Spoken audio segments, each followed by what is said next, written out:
Hello friends, welcome to my channel learn try and repeat. ये मुझे doubt आया था किसी का, उसमें क्वेश्चन दिया हुआ है sold good worth list price of ₹8,000 at 10% trade discount and 2% cash discount.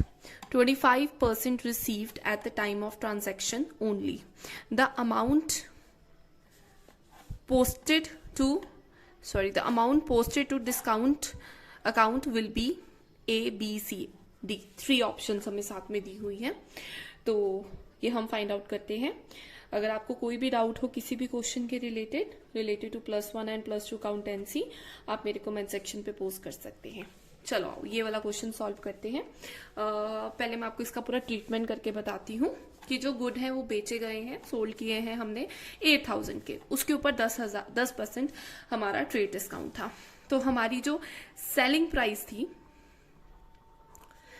Price थी वो हमें दी हुई है 8,000। तो 8,000 के ऊपर हम पहले क्या लगाएंगे 10%। तो हम ट्रेड डिस्काउंट जो है हमारा टीडी वो 10% है, वो इसमें से हम रिड्यूस कर देंगे। और वो कैसे कैलकुलेट करते हैं 8,000 के ऊपर 10/100 करके, तो ये हो जाएगा 800। तो ये आपके पास आता है 7200। तो यहां से तुमने डिस्काउंट पहले रिड्यूस कर लेना है। उसके बाद उसने कहा है 2% कैश डिस्काउंट है। Normally 2% cash discount full amount पे लग जाता है, बट अगर ये दिया हुआ है, उसने कहा 25% received at the time of transaction only, मतलब 25% अमाउंट रिसीव हुआ है ट्रांजैक्शन में। जब हमने आपने ट्रांजैक्शन करी है तो आपको कैश में ये 25% अमाउंट रिसीव हो गया है। तो टोटल अमाउंट हमारा ये था, ठीक है। तो 7200 का हमने पहले क्या कर लेना है 25%। तो 7200 इंटू 25/100, तो ये आपके पास आ जाता है 1800, 25% इसका।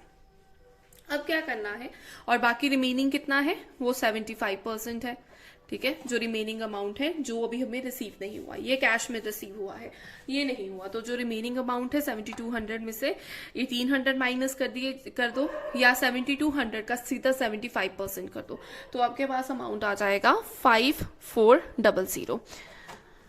अब जो हमारा कैश डिस्काउंट है वो कैश पेमेंट पे लगता है। अगर उसने कहा है कि कुछ पेमेंट कैश है और कुछ नहीं हुई है, तो मतलब कुछ अभी पेमेंट नहीं हुई है और कुछ हो गई है, कुछ पैसे तुम्हें मिल गए हैं, तो जो मिल गए हैं तुम उस पर डिस्काउंट दोगे।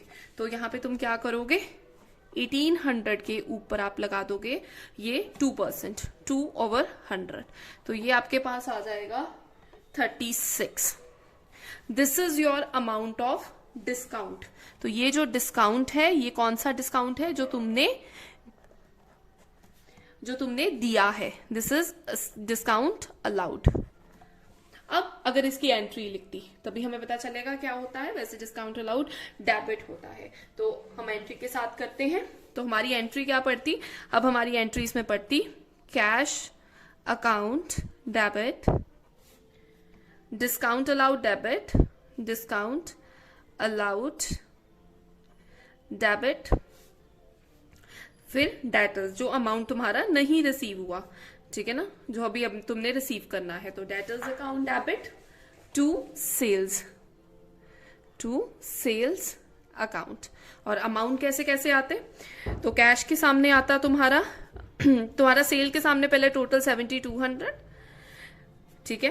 कैश के सामने तुम्हारा आएगा, वो कैसे आएगा, कैश के सामने 1800 माइनस 36, तो ये करके तुम्हारे पास आता है 1764।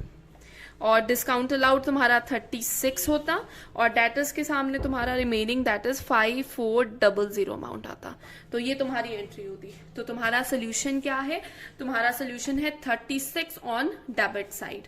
So solution of this question is 36 on debit side, that is option A. I hope आपको क्लियर है, पर अगर आपको कोई और भी डाउट है इसके रिलेटेड तो आप कमेंट सेक्शन में जरूर पोस्ट करें। मेरे चैनल को सब्सक्राइब करना मत भूलें और मेरी वीडियोस को लाइक करते रहें। Thank you.